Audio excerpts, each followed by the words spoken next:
Hello friends, എല്ലാവർക്കും നമസ്കാരം. പ്രമേഹം അഥവാ ഡയബറ്റിസ് എന്ന് പറയുന്ന ഒരു അസുഖം നമ്മൾ ഒരിക്കലും ജീവിതത്തിൽ വരാതിരിക്കട്ടെ എന്ന് വിചാരിക്കുന്ന ഒരു അസുഖമാണ്. വന്നു കഴിഞ്ഞാൽ ഇത്രയും വൃത്തികെട്ടുള്ള ഒരു അസുഖം വേറെ ഇല്ല. നമ്മുടെ കണ്ണ് മുതൽ കാൽപാദം വരെയുള്ള ഓരോ അവയവങ്ങളെയും അഫക്റ്റ് ചെയ്യുന്ന അല്ലെങ്കിൽ ബാധിക്കുന്ന ഒരു അസുഖമാണ് പ്രമേഹം. അപ്പൊ പ്രമേഹം വരുന്നതിനേക്കാൾ നമ്മൾ മുൻഗണന നൽകേണ്ടത് അത് വരാതിരിക്കാനുള്ള കുറച്ച് കാര്യങ്ങളെയാണ് നമ്മൾ ശ്രദ്ധിക്കേണ്ടത്. പല ആൾക്കാരും ഒരു വിത്തൗട്ട് ചായയിലാണ് ഇതിന്റെ ട്രീറ്റ്മെന്റ് ഒതുക്കാറുള്ളത്. ചായയിൽ മാത്രം പഞ്ചസാര ഇടില്ല, മറ്റു ഭക്ഷണങ്ങളൊക്കെ സാധാ പോലെ കഴിക്കാറുണ്ട്. അങ്ങനെ ചെയ്താൽ ഒരിക്കലും നമുക്ക് പ്രമേഹം കൺട്രോളിൽ വരില്ല. അപ്പൊ പ്രമേഹം കൺട്രോളിലാവണമെങ്കിൽ അല്ലെങ്കിൽ നോർമൽ ലെവലിലേക്ക് കൊണ്ടുവരണം എന്നുണ്ടെങ്കിൽ ഞാൻ ഈ പറയുന്ന കുറച്ച് കാര്യങ്ങൾ നിർബന്ധമായിട്ടും നിങ്ങൾ ശ്രദ്ധിക്കുക. ഇത്തരം കാര്യങ്ങൾ നിർബന്ധമായിട്ടും ശ്രദ്ധിച്ചു കഴിഞ്ഞാൽ ഒരു 6-8 മാസം അല്ലെങ്കിൽ 10 മാസത്തിനുള്ളിൽ നിങ്ങളുടെ ഷുഗർ ലെവൽ നോർമൽ ലെവലിലേക്ക് കൊണ്ടുവരാൻ കഴിയാറുണ്ട്. നമ്മുടെ OP-യിൽ വരുന്ന ഒരുപാട് ആൾക്കാരിൽ നമ്മൾ ഇത്തരം കാര്യങ്ങൾ പറഞ്ഞു കൊടുത്തിട്ട് അത് റിസൾട്ട് കിട്ടിയിട്ടുള്ളതാണ്. കാരണം ഇന്ന് ഒട്ടുമിക്ക ആൾക്കാർക്കും ഏതെങ്കിലും ഒരു ലൈഫ് സ്റ്റൈൽ ഡിസീസുകൾ ഉണ്ടാവും. അല്ലെങ്കിൽ ഷുഗർ ആവാം, അല്ലെങ്കിൽ കൊളസ്ട്രോൾ ആവാം, അല്ലെങ്കിൽ BP ആവാം, PCOD ആവാം. ഇത്തരത്തിലുള്ള ഏത് അസുഖങ്ങൾക്കും ഒരുപോലെ പ്രയോജനപ്പെടുന്ന ഒന്നാണ് ഈ ഒരു ഭക്ഷണ രീതിയും ലൈഫ് സ്റ്റൈലും. അപ്പോൾ അത്തരത്തിലുള്ള കുറച്ച് കാര്യങ്ങളാണ് ഞാൻ നിങ്ങളുമായിട്ടൊന്ന് ഷെയർ ചെയ്യുന്നത്. ഞാൻ doctor Shahala CH, doctor Basil Soumya hospital, Pandikkad, Malappuram ജില്ല.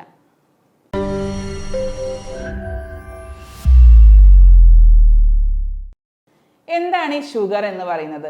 ഷുഗർ എന്ന് പറയുമ്പോൾ നമുക്കറിയാം, നമ്മൾ ഭക്ഷണത്തിലൂടെ ഒരുപാട് ഗ്ലൂക്കോസ് നമ്മുടെ രക്തത്തിലേക്ക് എത്തുന്നുണ്ട്. ഈ ഗ്ലൂക്കോസ് രക്തത്തിൽ എത്തിക്കഴിഞ്ഞാൽ നമ്മുടെ പാൻക്രിയാസിൽ ഗ്രന്ഥിയിൽ നിന്നും ഇൻസുലിൻ എന്ന ഹോർമോൺ ഉൽപ്പാദിപ്പിക്കുകയും ഈ ഇൻസുലിൻ ആണ് നമ്മുടെ ഗ്ലൂക്കോസിനെ ശരീരത്തിലെ കോശങ്ങളിലേക്ക് കടത്തിവിടുന്നത്. ഈ കോശങ്ങളിൽ എത്തിക്കഴിഞ്ഞാൽ അത് ഊർജ്ജമായിട്ട് കൺവേർട്ട് ചെയ്ത് വരുന്നുണ്ട്. ബാക്കിയുള്ള കുറച്ച് ഗ്ലൂക്കോസ് എന്താവും, ലിവറിൽ അല്ലെങ്കിൽ മസിലുകളിലൊക്കെ പോയിട്ട് സ്റ്റോർ ചെയ്തിട്ട് ഗ്ലൈക്കോജൻ ആക്കി സ്റ്റോർ ചെയ്യുന്നുണ്ട്. അത് ആവശ്യമുള്ള സമയത്ത്, പ്രത്യേകിച്ച് നമ്മൾ നോമ്പെടുക്കുന്ന ഫാസ്റ്റിംഗ് സമയത്തൊക്കെ നമുക്ക് എനർജി തരുന്നത് ഈ ഗ്ലൈക്കോജൻ പിന്നീട് ഗ്ലൂക്കോസ് ആയിട്ട് കൺവേർട്ട് ചെയ്യുന്നത് കൊണ്ടാണ്. അപ്പോൾ നമ്മുടെ ശരീരത്തിലെ ഗ്ലൂക്കോസ് ലെവലിനെ കൃത്യമായിട്ട് നിലനിർത്താൻ നമുക്ക് ശരീരത്തിൽ ഇൻസുലിൻ എന്നുള്ളൊരു ഹോർമോൺ വേണം. ഈ ഇൻസുലിൻ്റെ ചില പ്രശ്നങ്ങൾ കാരണമാണ് നമുക്ക് പ്രമേഹം അല്ലെങ്കിൽ ഡയബറ്റീസ് എന്നുള്ളൊരു അസുഖം പിന്നീട് വരുന്നത്. 2 ടൈപ്പ് ഡയബറ്റീസ് ആണ് നമ്മൾ കോമൺ ആയിട്ട് കണ്ടുവരുന്നത്, ടൈപ്പ് 1ഉം ടൈപ്പ് 2ഉം. ടൈപ്പ് 1 നമ്മൾ അധികവും കുട്ടികളിലാണ് കണ്ടുവരുന്നത്. അതൊരു ഓട്ടോ ഇമ്മ്യൂൺ ഡിസീസാണ്. അതായത് ഇമ്മ്യൂണിറ്റിയിലെ പ്രശ്നങ്ങൾ വരുന്നത് കാരണം വരുന്നതാണ് ടൈപ്പ് 1 ഡയബറ്റീസ്. അത് മുതിർന്ന ആളുകളിലും കാണാറുണ്ട്. പക്ഷെ ഇന്ന് വളരെ കോമൺ ആയിട്ട് കണ്ടുവരുന്ന പ്രമേഹം എന്ന് പറയുന്നത് ടൈപ്പ് 2 ആണ്. ടൈപ്പ് 2 എന്ന് പറയുന്നത് നമ്മുടെ ലൈഫ് സ്റ്റൈൽ കൊണ്ടും ഭക്ഷണ രീതികൾ കൊണ്ടൊക്കെ നമുക്ക് ഇൻസുലിൻ റെസിസ്റ്റൻസ് എന്നുള്ളൊരു സ്റ്റേജ് വരികയും അതുവഴി നമുക്ക് ഷുഗർ വരികയും ചെയ്യുന്ന ഒരു കണ്ടീഷനാണ് ടൈപ്പ് 2 ഡയബറ്റീസ്. നമുക്കറിയാം, സാധാരണ നമ്മുടെ അച്ഛനോ അമ്മയ്ക്കൊക്കെ ഷുഗർ ഉണ്ടെങ്കിൽ അവരുടെ മക്കൾക്ക് അല്ലെങ്കിൽ ഫാമിലിയിലൊക്കെ ഷുഗറിൻ്റെ ടെൻഡൻസി വളരെ കൂടുതലായിരിക്കും. ഈ ഒരു ടൈപ്പ് 2 ഡയബറ്റീസ് നമുക്ക് ഫാമിലിയിൽ അതിൻ്റെ ഒരു ഹിസ്റ്ററി ഉണ്ടെങ്കിൽ നമ്മളും അതിനനുസരിച്ച് അതിനെ ബ്ലഡ് ടെസ്റ്റ് ചെയ്തിട്ട് നമുക്ക് ഉണ്ടോ എന്ന് ചെക്ക് ചെയ്യണം. കാരണം പല ആളുകളിലും OP-യിൽ വരുന്ന പല ആളുകളിലും ടൈപ്പ് 2 ഡയബറ്റീസ് ഒന്നും നേരത്തെ കണ്ടെത്താറില്ല. കുറേ കഴിഞ്ഞ് കാലിലൊക്കെ മുറിവ് വന്ന് അത് ഉണങ്ങാതൊക്കെ ആകുമ്പോഴാണ് നമുക്ക് ഡയബറ്റീസ് ആണെന്ന് തിരിച്ചറിയാറുള്ളത്. അപ്പോഴേക്കും ഷുഗർ വളരെയധികം കൂടിയിട്ടുണ്ടാവും. പിന്നീട് അത് നോർമൽ സ്റ്റേജിലേക്ക് കൊണ്ടുവരാൻ വളരെയധികം ബുദ്ധിമുട്ടാണ്. അപ്പോൾ ഫാമിലിയിൽ അല്ലെങ്കിൽ അച്ഛനും അമ്മയ്ക്കൊക്കെ ഷുഗർ ഉള്ള ആൾക്കാരാണെങ്കിൽ നമ്മളൊരു 30 വയസ്സ് കഴിഞ്ഞാൽ തന്നെ നമ്മൾ ബ്ലഡ് ടെസ്റ്റ് ചെയ്തിട്ട് നമുക്കത് ഷുഗർ ഉണ്ടോ എന്ന് നേരത്തെ കണ്ടെത്തി അതിനനുസരിച്ച് നമുക്ക് ലൈഫ് സ്റ്റൈലും മരുന്നുകളൊക്കെ ആയിട്ട് നമുക്കത് കൺട്രോൾ ചെയ്യാൻ കഴിയും. പല ആൾക്കാരിലും നമുക്ക് ഷുഗറിൻ്റെ ബ്ലഡ് ടെസ്റ്റ് ചെയ്യാതെ തന്നെ അത് ഷുഗർ ഉണ്ടോ എന്ന് നേരത്തെ കണ്ടെത്താം. അതിന് പറ്റിയൊരു പണിയാണ് നമുക്ക് നമ്മളെ വയറിൻ്റെ, പ്രത്യേകിച്ച് നമ്മൾ അടിവയറിൻ്റെ ഭാഗത്ത് ഒരു ടേപ്പ് വെച്ചിട്ട് മെഷർമെൻ്റ് എടുക്കുക. സാധാരണ പുരുഷന്മാരിൽ 90 സെൻറ്റിമീറ്ററിനേക്കാൾ കൂടുതൽ അരവണ്ണത്തിൻ്റെ ചുറ്റളവ് ഉണ്ടെങ്കിൽ, അല്ലെങ്കിൽ സ്ത്രീകളിലാണെങ്കിൽ ഒരു 80 സെൻറ്റിമീറ്ററിനേക്കാൾ കൂടുതൽ ഉണ്ടെങ്കിലും അവർക്ക് ഷുഗർ വരാനുള്ള സാധ്യത വളരെ കൂടുതലാണ്. ഒരു ബ്ലഡ് ടെസ്റ്റ് ചെയ്താൽ തന്നെ നമുക്ക് ഈ ഒരു മെഷർമെൻറ്റിലൂടെ തന്നെ നമുക്ക് ഷുഗറിൻ്റെ ടെൻഡൻസി നമുക്ക് തിരിച്ചറിയാൻ പറ്റും. മാത്രമല്ല, മറ്റ് അസുഖങ്ങളുള്ളവർ, പ്രത്യേകിച്ച് BP ഉള്ള ആളുകളിൽ, കൊളസ്ട്രോൾ കൂടിയിട്ടുള്ള ആളുകളിലൊക്കെ, അല്ലെങ്കിൽ PCOD ഉള്ള പെൺകുട്ടികളിലൊക്കെ ഭാവിയിൽ ഷുഗർ വരാനുള്ള സാധ്യത വളരെ കൂടുതലാണ്. അതുപോലെ അമിതമായിട്ട് വണ്ണമുള്ള ആൾക്കാരിൽ, പൊണ്ണത്തടിയുള്ള ആൾക്കാരിലും ഷുഗർ പെട്ടെന്ന് വരാനുള്ള സാധ്യത കൂടുതലാണ്. അപ്പോൾ ഇത്തരത്തിൽ സാധ്യതയുള്ള ആൾക്കാർ അതിനനുസരിച്ച് അവരുടെ ലൈഫ് സ്റ്റൈലിലൊക്കെ പ്രത്യേക മാറ്റങ്ങൾ വരുത്തിയാൽ മാത്രമേ നമുക്ക് ഷുഗറിനെ നോർമൽ ലെവലിലേക്ക് കൊണ്ടുവരാൻ കഴിയുള്ളൂ. ഷുഗർ നമുക്ക് എങ്ങനെ ലക്ഷണങ്ങളിലൂടെ നേരത്തെ തിരിച്ചറിയാമെന്ന് നോക്കാം. പല ആൾക്കാരിലും, സാധാരണ ഒരു 80% ആൾക്കാരിലും ലക്ഷണങ്ങളൊന്നും കാണാറില്ല. ഒരു ബ്ലഡ് ടെസ്റ്റ് ചെയ്യുമ്പോഴോ അല്ലെങ്കിൽ കാലിലൊക്കെ മുറിവ് വന്ന് വരുമ്പോഴായിരിക്കും ഷുഗർ ഉണ്ടെന്ന് അറിയാം. പക്ഷേ ഒരു സാധാരണ ഒരു 30% അല്ലെങ്കിൽ 40% ആൾക്കാരിലും ഷുഗറിന്റെ ലക്ഷണങ്ങളും കാണാറുണ്ട്. ഏറ്റവും പ്രധാനപ്പെട്ട ഒന്നാണ് അമിതമായിട്ടുള്ള ദാഹം ഇടയ്ക്കിടയ്ക്ക് ഉണ്ടാവും. വായൊക്കെ വരണ്ടു പോകുന്ന രീതിക്കുള്ള ദാഹം അവർക്ക് അനുഭവപ്പെടാറുണ്ട്. അമിതമായിട്ടുള്ള വിശപ്പ് അനുഭവപ്പെടാറുണ്ട്. അതുപോലെ തന്നെ വെള്ളം കുടിക്കുന്നതിനനുസരിച്ച് അമിതമായിട്ട് മൂത്രവും പോവാറുണ്ട്. ഈ ഒരു 3 ലക്ഷണങ്ങൾ നമ്മൾ ക്ലാസിക്കായിട്ട് ഷുഗറുള്ള ആൾക്കാരിൽ കണ്ടുവരുന്നുണ്ട്.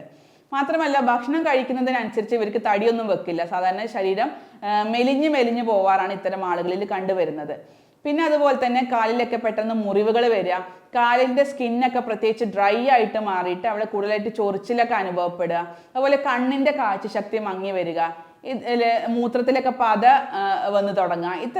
ഇത്തരത്തിലുള്ള ലക്ഷണങ്ങൾ ഉണ്ടെങ്കിൽ, ഇത്തരത്തിലുള്ള ഏതെങ്കിലും 1-2 ലക്ഷണങ്ങൾ ഉണ്ടെങ്കിൽ തന്നെ നമുക്കത് ഷുഗർ ഉണ്ടോ എന്ന് നമുക്ക് അത് കൺഫർമേഷനിലേക്ക് എത്താൻ പറ്റും. മാത്രമല്ല ബ്ലഡ് ടെസ്റ്റുകൾ FBS ഫാസ്റ്റിംഗ് ബ്ലഡ് ഷുഗർ ചെയ്യാം. അതിലൊരു 120 മുകളിലൊക്കെ ആണെങ്കിൽ എന്തായാലും അവർക്ക് ഷുഗർ ഉണ്ടെന്ന് കൺഫേം ചെയ്യാം.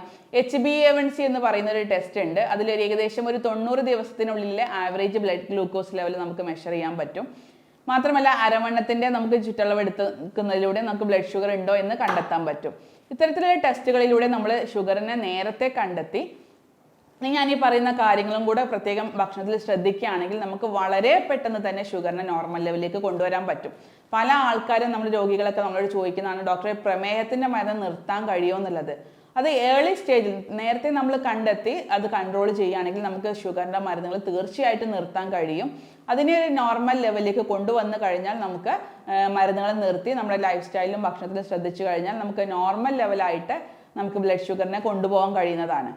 അപ്പോൾ ഇനി എന്തൊക്കെ ഭക്ഷണങ്ങളാണ് അല്ലെങ്കിൽ എന്തൊക്കെയാണ് നമ്മൾ മാറ്റങ്ങൾ വരുത്തേണ്ടത്, പ്രത്യേകിച്ച് ബ്ലഡ് ഷുഗർ ഹൈ ആയിട്ടുള്ള ആളുകൾ അത് നോർമൽ ലെവലിലേക്ക് കൊണ്ടുവരാൻ വേണ്ടിയിട്ട് എന്തൊക്കെ ഭക്ഷണങ്ങളിൽ എന്തൊക്കെയാണ് ശ്രദ്ധിക്കേണ്ടത് എന്നുള്ള കാര്യങ്ങളാണ് ഇനി പറയാൻ ഉദ്ദേശിക്കുന്നത്. അതിൽ ഏറ്റവും പ്രധാനപ്പെട്ട ഒന്ന് തന്നെയാണ് മധുരം ഒഴിവാക്കുക എന്നുള്ളത്. ഷുഗർ ഫുള്ളായിട്ട് കട്ട് ചെയ്യാൻ ഇത്തരത്തിലുള്ള ആളുകൾ ശ്രദ്ധിക്കുക. പല ആൾക്കാരും ചായയിൽ മാത്രം പഞ്ചസാര ഇടാറില്ല, ബാക്കി എല്ലാ ഭക്ഷണങ്ങളൊക്കെ കഴിച്ചു വരുന്നുണ്ട്. അപ്പോൾ അത്തരത്തിലുള്ളൊരു പ്രവണത പൂർണ്ണമായിട്ടും ഒഴിവാക്കുക.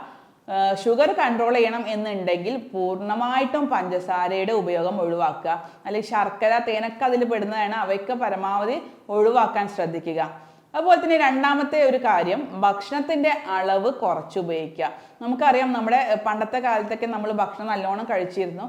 അതിനനുസരിച്ച് നമ്മുടെ ശരീരത്തിനും വ്യായാമം ഉണ്ടായിരുന്നു, വിയർപ്പ് ഉണ്ടായിരുന്നു, വ്യായാമം ഉണ്ടായിരുന്നു. അത് വഴി ഊർജം കുറേ ബേൺ ചെയ്ത് പോവാറുണ്ട്. പക്ഷെ ഇന്നത്തെ കാലത്ത് അങ്ങനെയല്ല. നമ്മൾ ഭക്ഷണം അമിതമായിട്ട് കഴിക്കുന്നുണ്ട്, പക്ഷെ അതിനനുസരിച്ച് ഊർജം ഉൽപ്പാദിപ്പിക്കുന്നില്ല. അതുകൊണ്ട് തന്നെ കലോറീസ് കുറവുള്ള ഭക്ഷണങ്ങൾ നമ്മൾ പ്രത്യേകം കഴിക്കാൻ ശ്രദ്ധിക്കുക.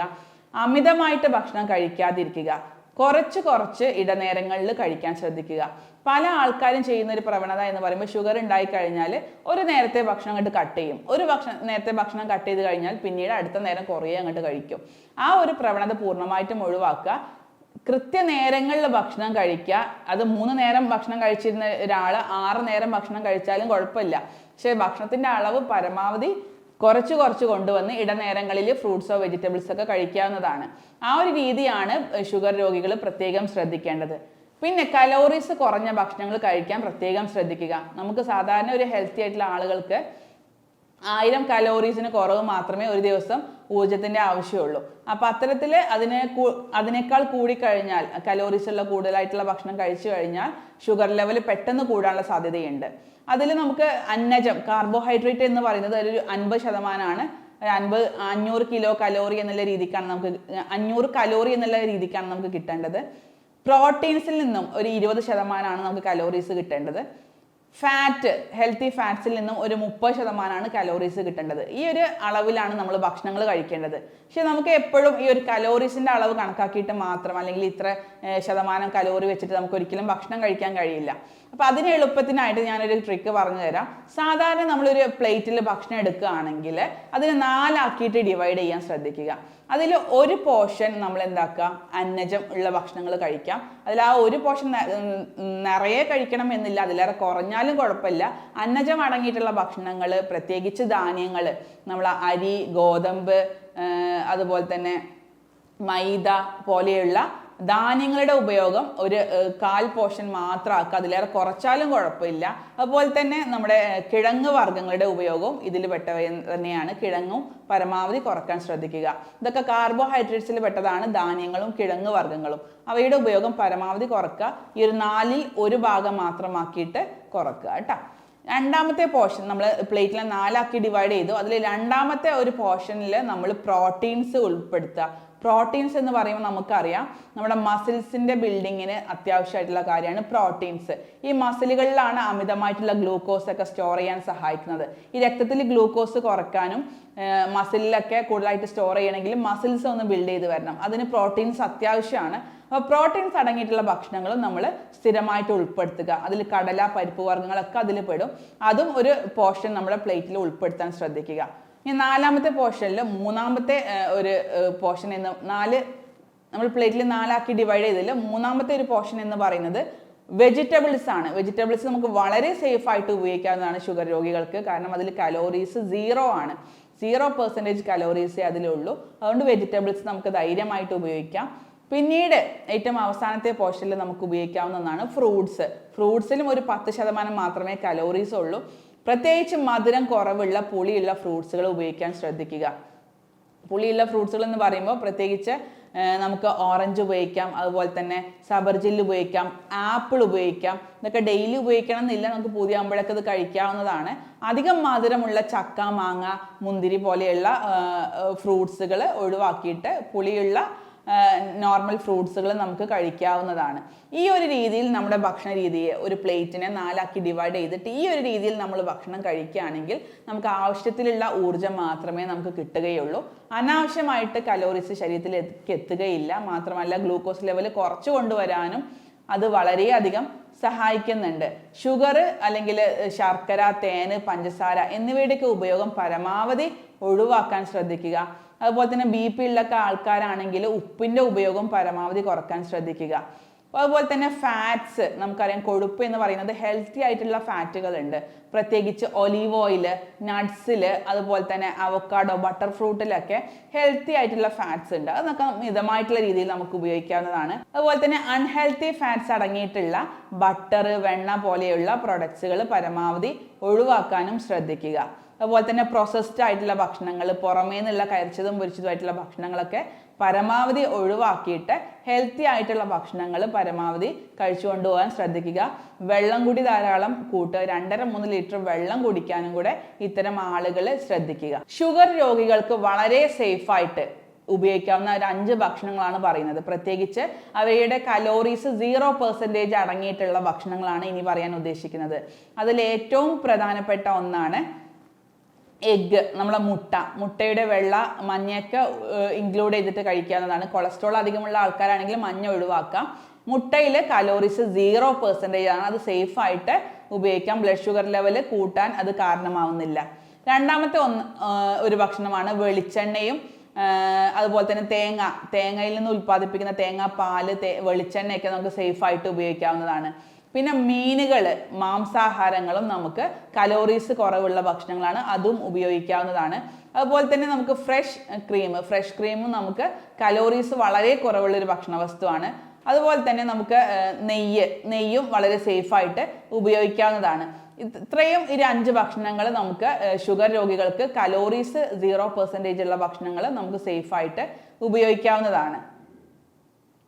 പല ഷുഗർ രോഗികളും ചെയ്യുന്ന ഒരു തെറ്റാണ് ഒരു നേരത്തെ ഭക്ഷണം ഒഴിവാക്കുക, അല്ലെങ്കിൽ ഒരു നേരം ഭക്ഷണം നല്ലപോലെ കഴിച്ച് പിന്നെ കുറേ ഗ്യാപ്പ് ഇട്ടിട്ടായിരിക്കും അടുത്ത ഭക്ഷണം കഴിക്കുന്നുണ്ടാവുക. അത്തരത്തിലുള്ള ഒരു ടെൻഡൻസി ഒരിക്കലും ഷുഗർ രോഗികൾ ചെയ്യരുത്. കാരണം കൃത്യസമയത്ത് തന്നെ ഭക്ഷണം കഴിക്കാനും അതുപോലെ കൃത്യമായിട്ടുള്ള ഇടവേളകളിൽ ഭക്ഷണം കഴിച്ച് ഇനി ഇടനേരങ്ങളിൽ ഫ്രൂട്ട്സോ വെജിറ്റബിൾസോ ഒക്കെ കഴിച്ചാലും കുഴപ്പമില്ല. ആ ഒരു കൃത്യസമയങ്ങളിൽ ഭക്ഷണം കഴിക്കാൻ പ്രത്യേകം ഷുഗർ രോഗികൾ ശ്രദ്ധിക്കുക. ഒരു നേരത്തെ ഭക്ഷണം സ്കിപ്പ് ചെയ്ത് കഴിഞ്ഞാൽ അടുത്ത നേരം നമ്മൾ കൂടുതലായിട്ട് കഴിക്കും. അങ്ങനെ ഷുഗർ ലെവൽ കൂടാനും അത് സാധ്യതയുണ്ട്. അപ്പോൾ ഇത്തരം തെറ്റുകൾ അല്ലെങ്കിൽ ഇത്തരം തെറ്റായുള്ള രീതികൾ ഒരിക്കലും ഷുഗർ രോഗികൾ ഫോളോ ചെയ്യരുത്. ഞാൻ ഈ പറഞ്ഞ കുറച്ച് കാര്യങ്ങൾ നിങ്ങൾ കൃത്യമായിട്ട് ഫോളോ ചെയ്യുകയാണെങ്കിൽ വളരെ പെട്ടെന്ന് തന്നെ നിങ്ങൾക്ക് ഷുഗർ നോർമൽ ലെവലിലേക്ക് കൊണ്ടുവരാനും അതിൻ്റെ മരുന്നുകൾ ഒഴിവാക്കി കിട്ടാനും അത് വളരെയധികം സഹായിക്കുന്നുണ്ട്. നമ്മുടെ ക്ലിനിക്കൽ പ്രാക്ടീസിൽ ഒരുപാട് റിസൾട്ട് തന്നിട്ടുള്ള ഒരു മെത്തേഡാണ് ഈ ഒരു ഭക്ഷണ രീതി. അപ്പോൾ അത് പരമാവധി നിങ്ങൾ ഫോളോ ചെയ്യാൻ ശ്രദ്ധിക്കുക. മാത്രമല്ല ഇത്തരം കേസുകളിൽ നമ്മൾ ചെയ്യുന്നത് ഒരു രോഗിയുടെ ശാരീരികവും മാനസികവുമായിട്ടുള്ള എല്ലാ പ്രത്യേകതകളും മനസ്സിലാക്കുന്നുണ്ട്. മാത്രമല്ല ഒരുപാട് മാനസികമായിട്ട് ടെൻഷനുകൾ അനുഭവിക്കുന്ന ആളുകളിലും ഷുഗർ പെട്ടെന്ന് കൂടാനുള്ള സാധ്യതയുണ്ട്. അപ്പം അത്തരം മാനസിക ആരോഗ്യം കൂടെ ശ്രദ്ധിച്ച് അല്ലെങ്കിൽ കണക്കിലെടുത്തുകൊണ്ട് അവർക്ക് അനുയോജ്യമായിട്ടുള്ള ഒരു കോൺസ്റ്റിറ്റ്യൂഷണൽ ട്രീറ്റ്മെൻ്റ് ആണ് ചെയ്തു വരുന്നത്. അപ്പോൾ ഈ ഒരു ചികിത്സാ രീതിയിലൂടെ ഒരുപാട് രോഗികൾക്ക് നമുക്ക് മരുന്നുകളില്ലാതെ തന്നെ ഷുഗർ നോർമൽ ലെവലിലേക്ക് കൊണ്ടുവരാൻ കഴിഞ്ഞിട്ടുണ്ട്. ഈ ഒരു ഭക്ഷണ രീതിയും ലൈഫ് സ്റ്റൈൽ രീതിയൊക്കെ ഒരുപാട് ആളുകൾക്ക് ഉപകാരപ്പെടുന്ന ഒന്നാണ്. പരമാവധി ആളുകളിലേക്ക് ഇത്തരം ഉപകാരപ്രദമാകുന്ന വീഡിയോസ് എത്തിക്കാൻ നിങ്ങൾ ശ്രദ്ധിക്കുക.